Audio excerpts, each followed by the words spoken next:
When her 3-month-old baby fell sick with malnutrition, Dul Abdirahman Ismail left her village in Somalia. For 3 days, she walked through the swirling dust and scorching heat to the Dadaab refugee camp, just across the border in Kenya. She was hoping to find her child somewhere free from the hunger and sickness caused by Somalia's worst drought in decades. Instead, Ismail found barren land, overcrowding, and scant resources. My child is in a critical condition. There's no improvement since I brought him here. He cannot feed at all, so I'm just keeping him here. Dadaab is one of the world's largest refugee camps, home to some 300,000 people. Its numbers have been swelling after 5 consecutive failed rainy seasons left Somalia on the verge of famine.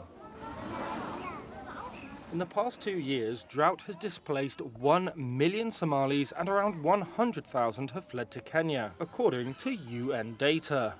It shows that at least 6,000 have arrived at Dadaab since the start of the year. They bring a scarcity to the already little resources that are available for the population here. Dr. Marvin Ngao is the top medical official for the International Rescue Committee, an aid group that runs health facilities at Dadaab. So you'll find food scarcity, water scarcity, and also overcrowding that will now predispose them to them contracting some of these notifiable diseases such as cholera. There have been hundreds of cholera cases since October, according to the IRC. In the section of the camp run by the charity, Ngao says that 32 children have died from malnutrition in the past year. Aid agencies are struggling to keep up. The UN's refugee agency says it's received only about half of the $11.1 million it needs for its work in northern Kenya.